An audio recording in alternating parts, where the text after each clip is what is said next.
कि मैं ब्लाइंड हूँ। पहले आपको देख सकता था, पीस टीवी उर्दू पे देखा करता था, मेरी आई साइट चली गई लेंस वगैरह की वजह से। मुझे आपको छूने की बहुत ख्वाहिश है, बहुत ख्वाहिश है। उम्मीद करता हूँ कि आप मेरा दिल नहीं तोड़ेंगे और एक बार मुझसे सिर्फ मिल लेंगे। सिर्फ 10 दिल ना तोड़िएगा। शुक्रिया।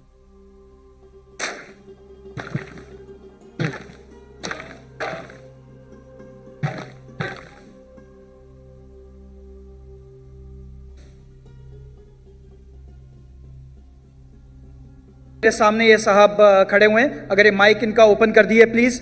ये एक सवाल मैं यहाँ से लूंगा एंड देन फिर मैं पीछे से लूंगा एक सवाल। हेलो, अस्सलाम वालेकुम। ये हैदराबाद से साथी आए हैं, डबल कन्वेंस करके अकेले आए हैं डॉक्टर साहब से सवाल करने के लिए। अस्सलाम वालेकुम वरहमतुल्लाहि वबरकातुहू।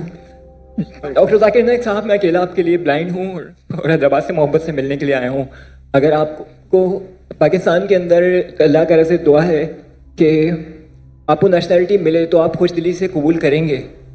और दूसरी बात कि मैं ब्लाइंड हूँ, पहले आपको देख सकता था, पीस टीवी उर्दू पे देखा करता था, मेरी आई साइट चली गई लेंस वगैरह की वजह से।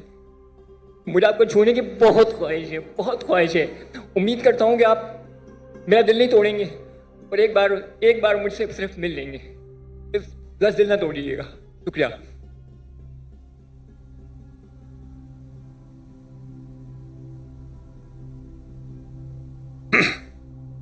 भाई साहब ने कहा कि वो पीस टीवी देखते थे कि जब उनकी रोशनी थी।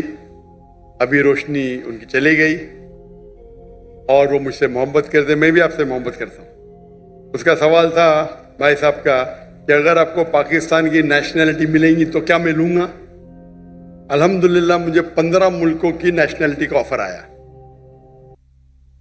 नाम नहीं लूँगा, बट जहाँ तक ये पाकिस्तान का सवाल है, इंशाअल्लाह जिस दिन यहाँ शरीयत नाफिज होंगी और कुरान और हदीस के ऊपर 100% अमल होगा, इंशाअल्लाह मैं खुद आके मांगूंगा। इंशाअल्लाह।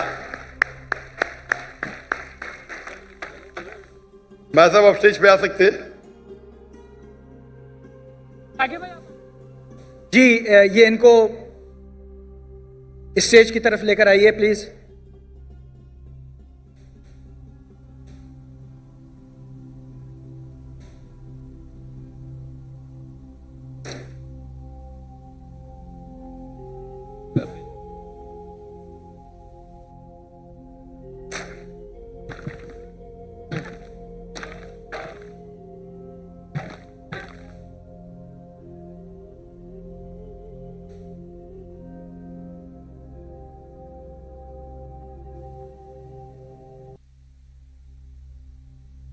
जज़ाकल्लाह खैर।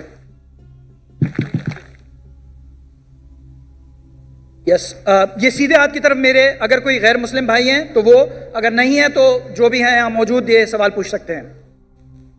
Bismillahirrahmanirrahim. Sir, my name is Mohammedur Rashid bin Mufti Tayyib Muawiya. I belong to Shurabad, Multan.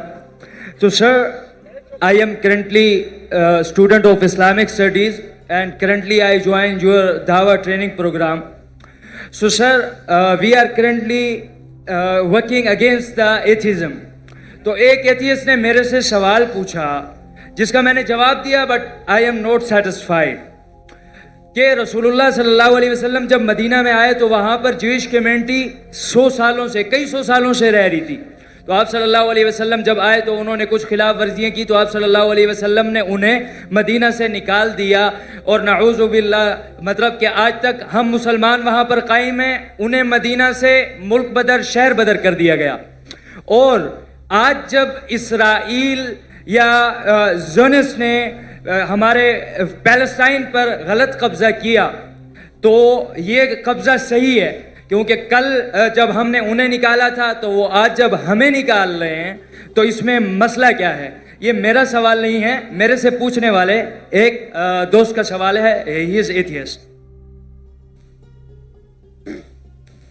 भाई साहब को एक ऐसे से सवाल पूछा कि मोहम्मद सल्लल्लाहु अलैहि वसल्लम मदीना में आए और यहूद को निकाल दिए और उनका कब्जा कर लिए, तो फ़लस्तीन लोग जिस तरीके से अभी गाजा में घुस गए, सॉरी यहूदी लोग यहूदी लोग घुस गए और फलस्तीन में और गाजा में और कब्जा कर रहे, तो ये तो यकसा है। फर्क क्या है इसमें? मोहम्मद सल्लल्लाहु अलैहि वसल्लम किए क्या नहीं किए उसके डिटेल में जाता नहीं हूं मैं, जाता नहीं हूं, लेकिन मैं ये मानता हूं कि पहले जमाने में जब जंग होती थी, जो भी जीत जाता था वो उसकी लैंड हो जाती थी। सर करंटली अक़वाम मुत्तहिदा भी तो यही कहता जी है। सब आप ना। जवाब सुन लीजिए प्लीज। मेरा जवाब तो सुनेंगे आप। सॉरी मैं क्या बोलने वाला जानते हैं आप? सुने मेरा जवाब कभी? नहीं सुने ना? तो सॉरी जवाब तो कंप्लीट करने दो ना, आप मुझसे बहस कर रहे। सॉरी। यही प्रॉब्लम है। इन्नल्लाह मा साबरीन, अल्लाह उनके साथ है जो सब्र करते हैं।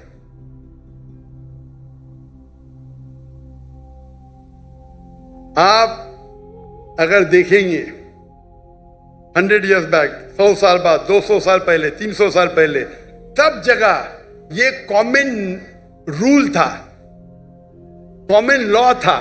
अगर एक देश हमला करता है और जीत जाता है तो उसका होता है। दुनिया भर में ऐसा है, दुनिया भर में, दुनिया भर में, हिंदुस्तान में हो या अमेरिका में हो या इन सब जगह। लेकिन जब वर्ल्ड वॉर आई ना, वर्ल्ड वॉर 1, वर्ल्ड वॉर 2, तो एक कानून बना, इसके बाद बाउंड्रीज बन गई। प्रॉब्लम है हम जानते ही नहीं, हम कानून जानते ही नहीं, हम मुसलमान पढ़ते ही नहीं। अल्लाह ताला बोलते इकरा, हम बोलते ला इकरा। जब कानून बन गया वर्ल्ड वॉर 1 और वर्ल्ड वॉर 2 के बाद, उसके बाद आप ये पुराना कानून यहां नहीं ला सकते। और जो इजराइल जो कर रही है वो वर्ल्ड वॉर 1 और 2 के बाद कर रही है, समझे आप? और जो बेलफोर्ड जो ब्रिटिशर्स है, ब्रिटिशर्स ने दुनिया का 1/3 हिस्सा, 1/3 वर्ल्ड को रूल किया इलीगली। उस टाइम कानून बन चुका था, वर्ल्ड वॉर 1 खत्म हुई थी, 2 चल रही थी कानून, लेकिन फिर भी वो कर रहे थे, बोल रहे थे हम दुनिया को अच्छा करने जा रहे। इंडिया में, हमारे इंडिया जब एक थी United India, east India company कायम की तिजारत करने के लिए। हमको लूटा, हिंदुस्तान को लूटा, हमारे लोग को हमारे खिलाफ। बाद में जब जाते जाते देश का बंटवारा किया। उस टाइम, उसी टाइम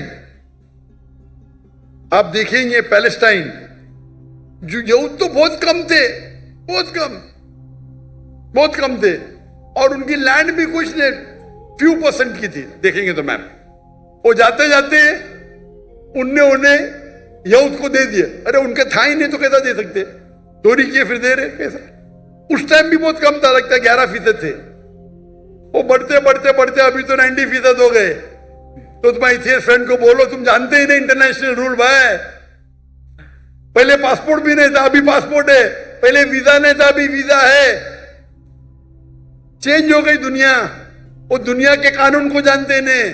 अभी जो इजराइल कर रही है, अभी कानून है। अब जब जंग भी करेंगे तो सिविलियन को नहीं मार सकते, औरत को नहीं मार सकते, मारते इन लोग। तुम्हारे एथियस्ट फ्रेंड को पता ही नहीं, ना खुदा का पता ना कानून का पता है। अफसोस की बात है, आपको भी नहीं पता है। सर जब अब ये साबित हो गया, सुनो, आपने सवाल पूछा, मेरा जवाब भी नहीं कंप्लीट हो, आप बीच में बोल रहे। आपका सवाल खत्म, बाकी लोग को पूछने दो ना। रूल क्या है? एक सवाल। Sir very sorry. अल्लाह का शुक्र अदा करो, आपने जवाब दे दिया। बाकी लोग का जवाब नहीं दूंगे? Sorry sir. नहीं ना, आप बोलते तो बाकी लोग नो सॉरी सर, जज़ाकुमुल्लाह। माशाअल्लाह, अल्हम्दुलिल्लाह। जी हम लास्ट 2 राउंड्स हम करने